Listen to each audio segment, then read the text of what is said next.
está aqui um tema que a gente repercute com uma frequência maior do que a gente gostaria, claro, como dentre tantos outros, mas é a vida como ela é. A gente vem falando cada vez mais aqui no nosso Morning Show sobre procedimentos estéticos sendo abusados, né? Que acabam também, claro, dando errado. Tem muita gente competente, o Brasil é potência nesse ramo, mas tem muito estelionatário e pessoas não habilitadas para realizar esse tipo de procedimento que estão aí gerando, enfim, casos desastrosos, tá? Inclusive, vale a pena mencionar aqui para vocês que o Conselho de Odontologia de Minas Gerais sofreu uma intervenção federal, sim. E, claro, todo o conselho foi afastado depois de muitas mortes graves, lesões corporais, assim, indesculpáveis em procedimentos estéticos que estavam sendo realizados por dentistas no estado de Minas. Para a gente entender todos os detalhes da repercussão que isso está tendo, a polêmica toda local, vamos diretamente para Minas, minhas queridas Minas Gerais, com o nosso Rodrigo Costa, que vai nos trazer mais detalhes sobre essa celeuma toda. Beleza, Rodrigão, como é que você está? Conta pra gente como é que está repercutindo, especialmente na comunidade profissional dos dentistas, essa decisão. Olá, Marinho, bom dia. Repercutindo muito mal, porque o Conselho Regional de Odontologia de Minas Gerais, de fato, está sob intervenção. E entre os motivos são as cirurgias estéticas que causaram sequelas graves, uma delas, inclusive, provocando a morte de uma paciente. Essa paciente em questão, ela realizou 3 procedimentos com um dentista, que é a retirada de pele das pálpebras, lifting e a correção da flacidez do pescoço. As investigações mostram que ela começou a passar mal ainda no consultório. De acordo com a delegada que acompanha as investigações, a paciente teve uma parada respiratória no meio do processo. Ela, então, teria recebido uma dose de adrenalina numa tentativa de ressuscitação.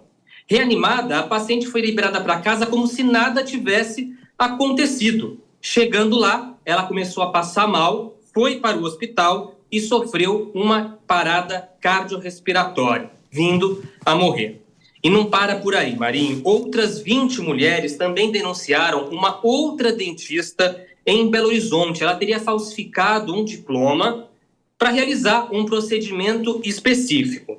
Essa decisão pela intervenção no Conselho Regional de Odontologia foi tomada após investigações que, segundo resolução do Conselho Federal, também constataram denúncias de abuso moral, abuso sexual e ocorrências de improbidade administrativa.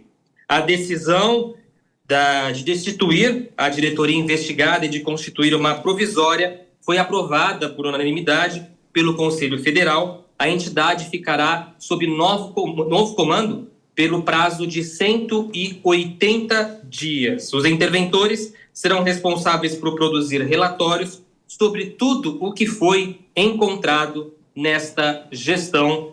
Essa é a situação, portanto, que nós temos aqui em Minas Gerais, do Conselho Regional de Odontologia, o que tem deixado muitos dentistas, muitos profissionais da área preocupados com a classe. Meus amigos, fortes emoções aí. Rodrigo Costa, obrigado demais, diretamente de Minas Gerais, trazendo todos os detalhes sobre essa loucura toda. Acho que você é o primeiro passo na direção certa. Inclusive, anunciando que estamos de volta para você, sintonizado aqui na rede Jovem Pan de Rádio, no Morning Show. O tema da vez aqui, o Conselho de Odontologia de Minas Gerais. O Conselho Regional, claro, foi afastado depois de uma sequência bizarra de erros grotescos, de procedimentos estéticos, mutilações, até pessoas morrendo no meio dessa história toda. Brasilzão afora, só que, pelo visto, essa intervenção federal vem na hora certa e talvez atingindo o nervo certo para poder trazer uma paz, né? Pelo amor de Deus. Sabe qual é o problema hoje em dia? É que muitos profissionais são balizados pela quantidade de seguidores que eles têm nas redes sociais e não pela qualificação, pela quantidade de diplomas. Então isso acontece com bastante frequência. A gente vê aquelas pessoas que têm milhares de seguidores, aí atraem os possíveis clientes e depois acontecem esses casos que, lamentavelmente, podem acabar em mortes. Felizmente não teve morte, mas as sequelas são muito graves provocadas por esses profissionais, né? É aquela coisa do bom e velho capitalismo, né, meu caro Mano Ferreira? Onde houver uma demanda, evidentemente surgirá uma oferta que possa atendê-la.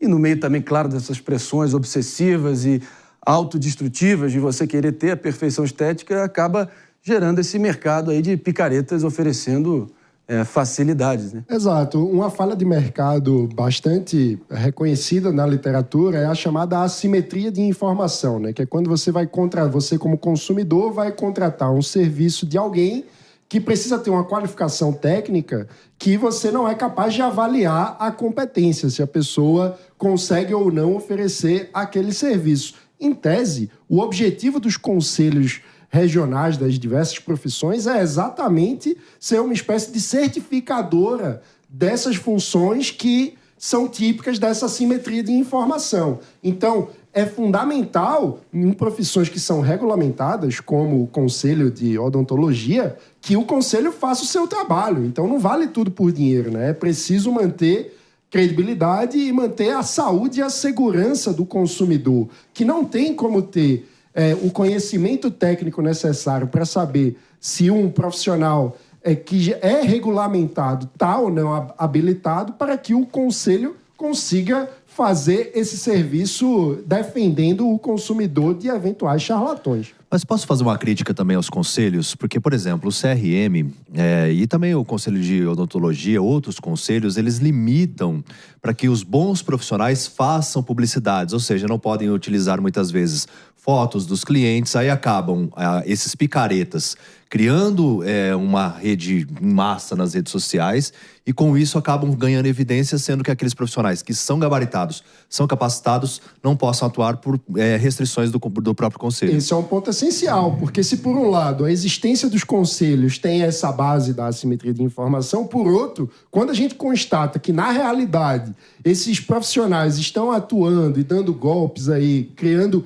riscos à saúde dos consumidores, a conclusão óbvia é que os conselhos não estão fazendo o seu trabalho direito. Como é que põe ordem nessa bagaça, Eu acho Paulo? também que fica meio surreal, né? Você vai lá tratar dos dentes e vai fazer uma plástica de papada. Né? As pessoas têm que ter um pouquinho de desconfiança também. Procure um médico. Né? Dentista foi feito pelo menos eu aprendi assim, né? Para cuidar dos dentes, para cuidar da boca. E não para ficar fazendo botox, essas coisas aí. Não o quê, Pepe? Pelo amor de Deus, são funções completamente distintas. Tanto é que tem uma rixa entre o Conselho de Medicina e o Conselho de Odontologia. Você vai num dentista para fazer uma diminuição de papada? Isso não existe, mano. Como é que é o nome disso? É procedimentos orofaciais. A Sabrina deve saber, porque ela é essa briga viciada nesses negócios. Essa briga é gigantesca no Brasil, né?